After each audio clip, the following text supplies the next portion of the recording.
Welcome back to Jwala Siva channel. ఎన్పిఎస్ఆ యూపీఎస్ఆ 30th September లోపల తెలుసుకో గవర్నమెంట్ ఉత్తర్వులు. ఇంతకుముందు జూన్ 30th అన్నారు, ఇప్పుడు ఎక్స్టెండ్ చేశారు 30th. మళ్ళీ ఎక్స్టెండ్ చేయలేదు. ఆన్లైన్లోనే తెలుసుకో, ఫిజికల్గా అయినా సబ్మిట్ చేయి. మొత్తం ఎంప్లాయీస్లో గందరగోళం, అయోమయం, ఈ కన్ఫ్యూషన్, డిసైడ్ చేయలేని పరిస్థితి. ఎన్పిఎస్ తీసుకోవాలా, యూపీఎస్లో ఆప్ట్ చేయాలా? ఇది పెద్ద సమస్య. ఎంప్లాయీస్ చాలా మంది రిక్వెస్ట్ చేశారు వీడియో చేయమని. సో వాళ్ళ రిక్వెస్ట్ మేరకు మళ్ళీ వాళ్ళకి తెలిసి ఉండొచ్చు, మీకు తెలిసిన పాయింట్స్ ఉండొచ్చు, బట్ ఒక ఆర్డర్లో మీకు పెట్టడానికి ప్రయత్నం చేస్తాం. కానీ ఏదైనా ఫస్ట్ ఇంట్రడక్షన్లో ఒకటి, OPS is the best. Old pension scheme, that is the pension scheme. అది real pension. Pension is not charity. Pension is a deferred wage. పూర్తి జీతం ఇవ్వట్లేదు, దాంట్లో కొన్ని కోసి పక్కన పెట్టి మీకు రిటైర్ అయిన తర్వాత ఇస్తున్నారు. అది డిఫర్డ్ వేజ్. అది సుప్రీంకోర్టు చెప్పింది. కానీ ఆల్ ఆర్ ఈక్వల్ అన్నారు. మన ఆర్టికల్ 16 ప్రకారం ఆల్ ఆర్ ఈక్వల్ అన్నారు కాన్స్టిట్యూషన్ ప్రకారం. ఇక్కడ all pensioners are not equal. 1, 2, 3, 4 divide చేస్తున్నారు. సో మళ్ళీ మనం కమ్ బ్యాక్ టు పాయింట్. 1/1/2004 తర్వాత నేషనల్ పెన్షన్ స్కీమ్ సిస్టమ్ అనేది ఎన్పిఎస్ అనేది వచ్చింది. బీజేపీ వాజ్పేయి గారు ప్రభుత్వం ఇంట్రడ్యూస్ చేశారు. దీంట్లో అంటే వీళ్ళందరికీ పెన్షన్ ఉండదు, ఇక మీరు 10% ఆఫ్ పే ప్లస్ డిఏ ఎవరి మంత్ రికవర్ చేయాలి వీళ్ళ జీతం నుంచి అన్నారు. అదే రకంగా ప్రభుత్వం కూడా అంతే భాగం కంట్రిబ్యూట్ చేస్తామన్నారు. మరి చేస్తే ఏం చేస్తారు? ఈ అమౌంట్ అంతా స్టాక్ మార్కెట్లో పెడతాం, షేర్ మార్కెట్లో పెడతాం అన్నారు. అంటే వాళ్ళ డబ్బులు కావాలి. వాళ్ళ డబ్బులు కావాలంటే మన సేవింగ్స్ని పెడుతున్నారు. ఇది సో దాంట్లో 60% మాత్రం మీకు అవకాశం ఇస్తామన్నారు. మీరు ఎక్కడైనా పెట్టచ్చు, ఏ స్టాక్లో పెట్టాలంటే పెట్టచ్చు, లేకపోతే వదిలేస్తే డిఫాల్ట్ ఆప్షన్ ఉంటుంది. అదే 40% గవర్నమెంటే పెట్టుకుంటుంది, ఎక్కడ పెట్టాలంటే పెట్టుకుంటుంది. సో ఈ 60%లో మీరు కొంచెం డబ్బులు విడ్రాల్ కూడా చేయవచ్చు, 3 times విడ్రా చేయవచ్చు. ఇన్ని ఫెసిలిటీస్ అని ఇచ్చాం అనేది నేషనల్ పెన్షన్ స్కీమ్లో ఇచ్చారు. ఇప్పుడు మీరు ఇన్వెస్ట్ చేయవచ్చు, మీరు ఎక్కడైనా ఇన్వెస్ట్ చేయవచ్చు. అంటే నేను 10 o'clock నుంచి 1 o'clock వరకు కూర్చొని సిస్టంలో కూర్చొని ఏ స్టాక్ ఎక్కడ ఉంది, ఎక్కడ పడిపోయింది, ఏది ఎక్కింది అనలైజ్ చేస్తూ నేను స్టాక్లో డైలీ వేస్తూ ఉండాలి. మానిటర్ చేయాలంటే స్టాక్ మార్కెట్లో వేసేవాళ్ళు డైలీ 3 hours వాళ్ళు ఫుల్ బిజీ ఉంటారు సిస్టమ్ ముందు. సో నేను పని వదిలేసి చేస్తామా అంటే రిస్క్ తీసుకుంటామా? అంత రిస్క్ తీసుకున్నాం అనుకోండి, నేను బై మిస్టేక్ ఏదో వేసి మొబైల్లో అప్పుడప్పుడు చూసుకుంటూ నేను రిస్క్ తీసుకొని స్టాక్స్లో వేసాం, ఏమవుతుంది? ఈ ట్రంప్ ఉన్నాడు, ఇలాంటి వాళ్ళు వస్తారు, కొత్త విధానాలు తీసుకుని వస్తారు. టారిఫ్ అంటాడు, ఇంకేదో అంటాడు, ఇదో అంటాడు. అదేసరికి ఆయన తుమ్మితే లేదంటే దగ్గితే ఇక్కడ స్టాక్స్ పడిపోతాయి. ఈ స్టాకులు పడిపోతే మన సేవింగ్స్, లైఫ్ టైం సేవింగ్స్ అన్నీ పడిపోయినట్టు. అంటే మన ఎంప్లాయీస్ లైఫ్ సేవింగ్స్ ఎవరికి తాకట్టు పెట్టారంటే షేర్ మార్కెట్కి, కార్పొరేట్స్కి, బిజినెస్కి తాకట్టు పెట్టారు. అంటే వాళ్ళ గేమ్లో ఎంప్లాయీస్ పావురాలు, బకరాలు. ఈ రకంగా ఈ నేషనల్ ఎన్పిఎస్ అనేది వచ్చింది. తర్వాత మీరు చాలా అజిటేషన్స్ చేశారు, చాలామంది స్పాంటేనియస్గా కూడా తిరుగుబాటు చేశారు. అసహనం అని వచ్చింది యూత్లో, ఎంప్లాయీస్లో, సెంట్రల్ గవర్నమెంట్ ఎంప్లాయీస్లో ఆగ్రహం వచ్చారు, వెలుబుచ్చారు. ఇవన్నీ అయిన తర్వాత ప్రభుత్వం స్పందించి ఇదో మీకు యూపీఎస్ యూనిఫైడ్ పెన్షన్ సిస్టమ్ తీసుకొస్తాం అని తీసుకొచ్చారు. ఇది ఎట్లా ప్రకటించారు? మీ అంత ట్రేడ్ యూనియన్స్తో మాట్లాడారా? లేదు, మాట్లాడారు. మోడీ గారు జేసీఎం నాయకుల్ని పిలిచి ఇదిగో యూపీఎస్ అని ప్రవేశపెట్టారు. డిసైడ్ చేసి ఇచ్చేసారు, ఇదిగో మీరు యూ టేక్ దిస్ అనేది. అంటే వాళ్ళు మీటింగ్లో పిలిస్తే ఏమవుతుంది? నార్మల్గా యజమాన్యం ప్రవేశపెట్టాలి, ఇవ్వాలి, ట్రేడ్ యూనియన్స్ కూడా ఇవ్వాలి, చర్చ జరగాలి, ఆ నెగోషియేషన్లో ఒకటి రావాలి. అలా ఏం జరగలేదు. యూనిలాటరల్ ఇచ్చేయండి, వచ్చేయండి అంతే. ఎంప్లాయీస్లో చాలా ఆశలు పెట్టుకున్నారు, ఏదో వస్తుంది యూపీఎస్ ఈ మీటింగ్లో చాలా వస్తుంది అనేది. కానీ they were put to A shock.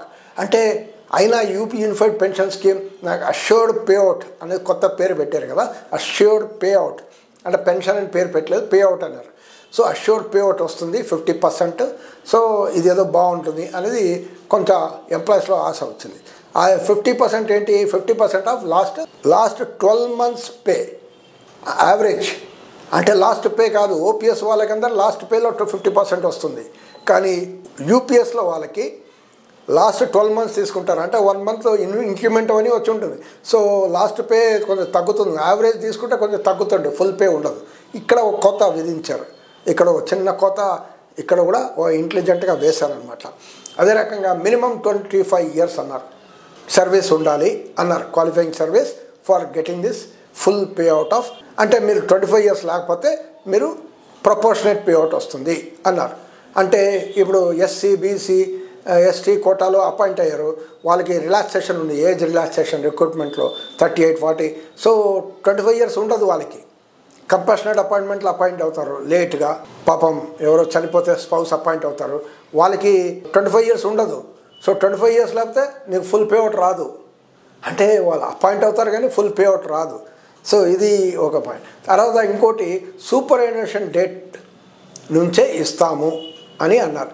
అంటే నాకు 25 years ఉంది, నేను ఇప్పుడు విఆర్ అప్లై చేస్తాను, నా హెల్త్ బాగాలేదు, I'm medically decategorised, I want to take VR అంటే లేదు, విఆర్ తీసుకున్నా నువ్వు 25 years ఎప్పుడవుతుంది, మీ సూపర్ యాన్యుయేషన్ ఎప్పుడు, ఇంకా 5 years కదా, 5 years వరకు ఆగాలి, తర్వాతనే ఇస్తాం. అంటే నాకు కష్టాల్లో ఉంది, నేను బయటపడదామంటే నాకు కూడా ఇవ్వరు అంటున్నారు. ఎంత దారుణం అండి. కంపల్సరీ రిటైర్మెంట్ ఇస్తాడు సమ్ పనిష్మెంట్లో, అప్పుడు ఆయనకైనా ఇవ్వాలి కదా, కంపల్సరీ నువ్వే కదా ఇచ్చావు కంపల్సరీ రిటైర్మెంట్, మరి ఆయనకి ఇచ్చేయచ్చు కదా ఆ రోజు నుంచే. లేదు, ఆయన కూడా సూపర్ యాన్యుయేషన్ డేట్ వరకు వెయిట్ చేయాలి. అంత దారుణం అండి ఇది. అదే రకంగా లంసమ్ పేమెంట్ అన్నారు. లంసమ్ పేమెంట్ అంటే మనం ఏదో చాలా డబ్బులు వస్తాయి అనుకున్నాం. మనం ఎంత ఇస్తున్నారు, 10% of pay plus DA of last pay plus DA తీసుకుంటారు, 10% తీసుకుంటారు ఫర్ ఎవ్రీ 6 months సర్వీస్. అంటే మీకు 30 సంవత్సరాల సర్వీస్ ఉందనుకోండి, అంటే 60 times అవుతుంది. 60 times of 10% of pay plus DA. So అంటే మీ పే 50,000 అనుకుందాం, మీ ఇప్పుడు డిఏ 53,000, 53%. సో ఇది చేస్తే ఎంత అవుతుంది, దాంట్లో 10% తీసుకుంటారు ఈ టోటల్లో. 75, 76, 77,000 అనుకున్నాం, 10% అంటే 7,700 అనుకుందాం రఫ్లీ. ఇంటూ 60 చేస్తే సుమారు ఎంత అవుతుంది, 4,62,000 వస్తుంది. అంటే 4 లక్షలు, 4 లక్షలు, 5 లక్షలు ఇంతే వస్తుందన్నమాట. ఏది యువర్ లంసమ్ పేమెంట్. సో ఇది చాలా తక్కువ. అంటే మీరు పెట్టిన 10% ఆఫ్ పేపర్స్ డిఏ ఏదైతే మీరు పెట్టి ఉంటారో అవన్నీ రాదు యూపీఎస్లో. ఎన్పిఎస్లో అవి వస్తుంది కానీ అది కూడా షేర్ మార్కెట్ ఆధారంగా వస్తుంది, కానీ దీంట్లో అయితే అది రాదు అనేది చెప్పారు. తర్వాత ఎన్పిఎస్లో ఓపీఎస్ ఆఫ్ చేస్తే ఎన్పిఎస్లో ఉన్న మీ కార్పస్ని ఇండివిజువల్ కార్పస్ అని డీల్ చేస్తారు. యూపీఎస్లో ఐసీ అంటారు, ఇండివిజువల్ కార్పస్. అదే రకంగా ఇంకో కాన్సెప్ట్ పెట్టారు, bench mark corpus. Bench mark corpus అంటే ఏంటి, 10% ఆఫ్ పేపర్స్ డిఏ ఏదైతే మీ రికవరీ అవుతుందో మీ మొత్తం సర్వీస్లో, టోటల్ సర్వీస్లో తీసుకుంటారు. ఎంత అయింది అని కాదు, ఎంత అవ్వాలో అని తీసుకుంటారు, అది బెంచ్ మార్క్ కార్పస్ అంటారు. తర్వాత ఎంత అయింది అని చూస్తారు, that is your individual corpus. So individual corpus bench mark corpus Tally అయింది అనుకోండి, you will get full pay out. అంటే 50% ఆఫ్ ద పే అది ఇస్తారు, పెన్షన్, అది పెన్షన్ పే అవుట్ ఇస్తారు. లేదు తగ్గింది అనుకుందాం, అంటే మీరు విత్డ్రా చేసి ఉంటారు, లోన్ తీసుకుంటారు, మీరు పిల్లలు చదువు, మ్యారేజో ఏదో ఒకటి మీరు లోన్లు తీసుకుంటారు, విత్డ్రాల్ చేసుకుంటారు, పార్షియల్ విత్డ్రాల్స్ 3 times ఎలిజిబుల్ కదా, పార్షియల్ విత్డ్రాల్ తీసుకుంటారు. సో మీ ఇండివిజువల్ కార్పస్ తగ్గింది కదా. సో ఇండివిజువల్ కార్పస్ ఎంత తగ్గితే individual corpus IC divided by BC benchmark corpus into payout, అంటే అంత ప్రపోర్షనేట్గానే మీకు పే అవుట్ ఉంటుంది అన్నది ఒక పాయింట్. మీరు పని చేస్తూ దెబ్బతిన్నారు, ఇంజ్యూర్ అయ్యారు, సర్వీస్లో బాగా ఇంజ్యూరీ వచ్చింది, మీరు హాస్పిటల్ పాలయ్యారు, హాస్పిటల్ లీవ్ అయిపోయింది, ఈ లీవ్ అయిపోయింది, ఆ లీవ్, అన్ని లీవ్లు అయిపోయినాయి, అయినా మీరు 1 year 6 months మీరు సొంత లాస్ ఆఫ్ పేలోనే ఉన్నారు. అప్పుడు మీకు రికవరీ ఉండదు. సో రికవరీ లేకపోతే ఏమవుతుంది, రికవరీ లేకపోతే మీ ఇండివిజువల్ కార్పస్ తగ్గిపోతుంది కదా. అప్పుడు మీకు ఇండివిజువల్ కార్పస్ తగ్గిపోతే మీ పేఅవుట్ కూడా తగ్గుతుంది. వేరే చోట అయితే అబ్బా మీరు పని చేస్తూ ఈ సంస్థకి మీరు త్యాగం చేశారు కాబట్టి అవార్డు అనేది ఇవ్వాలి, ఇక్కడ అవార్డు కాదు పనిష్మెంట్ అని ఇస్తున్నారు. అంటే నేను పని చేస్తూ దెబ్బతిడితే కూడా ఐఎమ్ ఎట్ ఎ లాస్, ఒక సమస్య. అది లేదండి నా ఎట్టి పరిస్థితుల్లో ఫుల్ పేఅవుట్ కావాలి అంటే అది కూడా ఆప్షన్ ఇచ్చారు. ఏం చేయాలి మీరు, సపోజ్ 10-20 లక్షలు తగ్గింది అనుకోండి మీ కార్పస్లో, ఇండివిజువల్ కార్పస్లో 20 లక్షలు తగ్గింది. సో మీరు ఎక్కడైనా అప్పు చేసి ఆ 20 లక్షలు ఫిలప్ చేయండి, నేను మీకు ఫుల్ పేఅవుట్ ఇస్తాము అంటున్నారు ఈ యూనిఫైడ్ పెన్షన్ స్కీమ్లో. అంటే రీకూప్ చేసే అవకాశం ఇస్తున్నాం అని అంటున్నారు. సో అది అంత పైసలు ఎవరైనా రీకూప్ చేయగలుగుతారా, ఎక్కడ లోన్ తీసుకుంటారు, మీరే ముందే విడ్రాయల్స్ అవన్నీ చేశారు దీని నుంచి, ఇంకెక్కడ లోన్ తీసుకుంటారు, అంటే బ్యాంకులో లోన్ తీసుకొని దీంట్లో కట్టి మరి యూనిఫైడ్ పెన్షన్ స్కీమ్ కడతారా. సో ఈ రకంగా ఒక కన్ఫ్యూషన్ పరిస్థితిలో పెట్టారు. తర్వాత ఓకే ఈ యూపీఎస్ బాగుంది, కొత్తది పెట్టారు కదా, దీంట్లో చేంజెస్ చాలా కావాలని మనం కూడా కోరుతున్నాం. ఇది రాంగ్ కదా, కొన్ని కరెక్షన్ చేస్తే రియల్ సెక్యూరిటీ రావాలి కదా మేము డిసైడ్ చేయడానికి. అంటే no claim, no policy change, no financial benefit change, no parity with juniors, ఏది ఆడటానికి వీళ్ళది, not negotiable. This UPS is a finance pension model, fund based payout model. కాబట్టి దీంట్లో మీరు ఏం మాట్లాడటానికి వీలు లేదు అని చెప్పారు. అంటే ఇప్పుడు రేపు ఎయిత్ పే కమిషన్ వచ్చింది అనుకుందాం, ఇప్పటివరకు అపాయింట్ కాలేదు, ఎప్పుడు అపాయింట్ అవుతుందో తెలియదు, అసలు వస్తుందో లేదో తెలియదు, వచ్చింది అనుకుందాం. ఎయిత్ పే కమిషన్లో నాయకులు మీరందరూ మెమరాండం కూడా ఇస్తారు, యూపీఎస్లో ఇవన్నీ ఫ్లాస్ ఉన్నాయి, ఇది కరెక్ట్ చేయండి అని ఇస్తారు. లేదు, నథింగ్ క్యాన్ బి డన్ అనేది యూపీఎస్లో ఆల్రెడీ చెప్పారు. మరి ఇంత ఉన్నప్పుడు ఎంప్లాయీస్లో ఇన్ని ప్రాబ్లమ్స్ ఉన్నప్పుడు ఎంప్లాయీస్లో ఎడ్యుకేట్ చేయాలి కదా, డిఓపిటి హెల్ప్ లైన్ ఏదో పెట్టాలి కదా అందరికీ. నా సొంతంగా నాకు ఎంత వస్తుంది, నా ఈ సమస్యలు ఉన్నా, నా 5 years సర్వీస్ ఉంది, ఇంకా 10 years ఉంది, నేను ఇప్పుడే అపాయింట్ అయ్యాను, నేను ఏం తీసుకోవాలి, నా డౌట్స్ ఉన్నాయి, ఎట్లా క్లియర్ చేయాలి, ఏదో హెల్ప్ లైన్ పెట్టి సాల్వ్ చేయాలి కదా. లేదు, పిఎఫ్ఆర్డే వాళ్ళు ఏమైనా చేశారా, ఎక్కడెక్కడ ఆఫీస్లో సెమినార్ పెట్టి ఎడ్యుకేట్ చేయడానికి ప్రయత్నం చేశారు. కొంతమంది ఆఫీస్ వరకు, ఫీల్డ్లో ఉన్న వాళ్ళకి ఎట్లా అవకాశం ఉంది రావడానికి, సో ఫీల్డ్లో ఉన్న వాళ్ళు లేరు, so they are not knowing what to do. గందరగోళ పరిస్థితి. ఇప్పుడు మీరు డెడ్ లైన్ అన్నారు September 30th లోపల ఆన్లైన్ చేద్దామంటే, ఓపీఎస్లో చేద్దామంటే ఏమవుతుంది, యూపీఎస్లో ఓటీపీ ఏమో రావట్లేదని చాలామంది కంప్లైంట్స్ ఎంప్లాయీస్ చెప్పారు నాకు ఫోన్లో.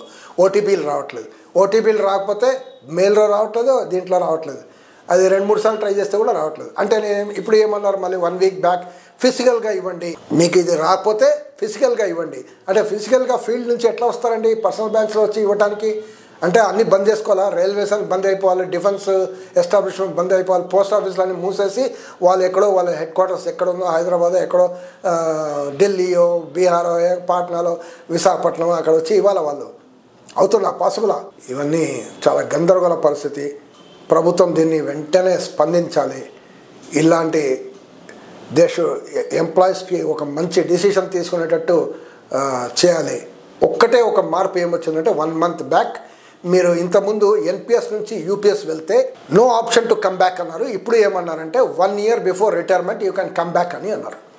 అంటే మీరు యూపీఎస్కి ఆప్ట్ చేశారు ఇప్పుడు 30th లోపల. Then during the time of retirement 1 year 2 years before retirement మీకు అనిపించింది, అరే లేదు ఈ పేఅవుట్ నాకు తక్కువ, నేను ఎన్నాళ్ళు బతుకుతానో తెలియదు, ఎన్పిఎస్ఏ బాగుంటుంది, డబ్బులు ఎక్కువ వస్తుంది, సో నా కార్పస్లో ఎక్కువ ఉంది, సో అది తీసుకుంటాను అని మీరు డిసైడ్ అనుకోండి, యూ కెన్ రీఆప్ట్ ఫర్ ఎన్పిఎస్ అనేది ఓ ప్రొవిజన్, ఓ చిన్న ప్రొవిజన్ ఇప్పుడు 1 month బ్యాక్ వచ్చింది. సో దీన్ని కూడా వాడుకోవచ్చు అనేది ఒక పాయింట్.